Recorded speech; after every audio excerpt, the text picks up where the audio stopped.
Hello, readers of Every Word, and welcome to EveryWord365. I'm your host, Christina Madsen, and today's reading covers Mark 4 through 7. What stormy, unpredicted event in your life has you feeling panicked and fretful? Remember, Christ intends to take you to the other side safe and secure. Invite him into your boat right now and let him still your storms of life. That's from today's daily walk. So do you agree there's a lot of good info in these readings? Almost an overwhelming amount?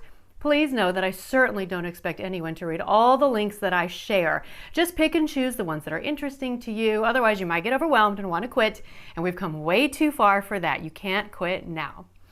This is from Got Questions, coverage of the Gospel of Mark. This is under Connections. Because Mark's intended audience was the Gentiles, he does not quote as frequently from the Old Testament as Matthew, who is writing primarily to the Jews. He does not begin with a genealogy to link Jesus with the Jewish patriarchs, but begins instead with his baptism, the beginning of his earthly ministry. But even there, Mark quotes from an Old Testament prophecy regarding the messenger, John the Baptist, who would exhort the people to prepare the way for the Lord as they awaited the coming of their Messiah. Jesus does refer to the Old Testament in several passages in Mark. In Mark 7:6, Jesus rebukes the Pharisees for their superficial worship of God with their lips, while their hearts were far from him, and refers to their own prophet Isaiah to convict of their hard-heartedness.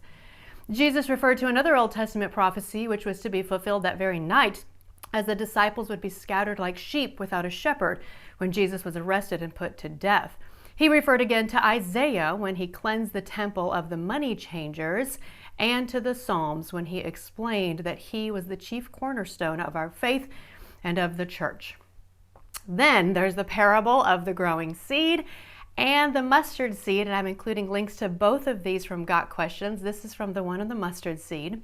So the picture painted in the parable of the mustard seed by Jesus is of the humble beginnings of the church, experiencing an explosive rate of growth.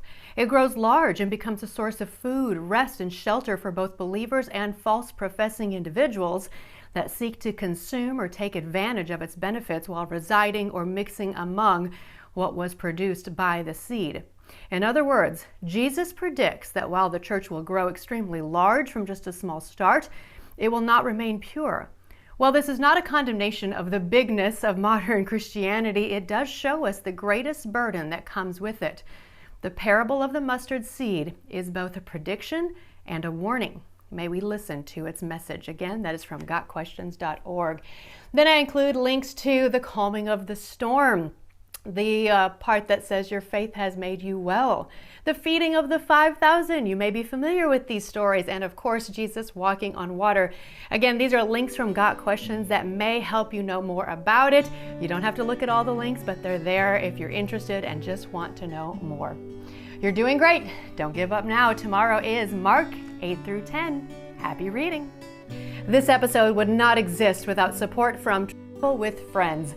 This is the company that will be organizing the Israel trip that I'll be hosting with my family in March 2024. While I'm the host of this trip, Travel with Friends will provide us with a highly educated tour guide to teach us all about the places we visit. They also give us 4-star or better hotels, 2 meals a day, breakfast and dinner, so that we can have a little freedom with choosing what we'd like to eat for lunch.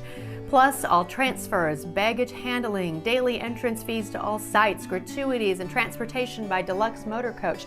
All of that is included. I've posted a link for more information in the description of this podcast.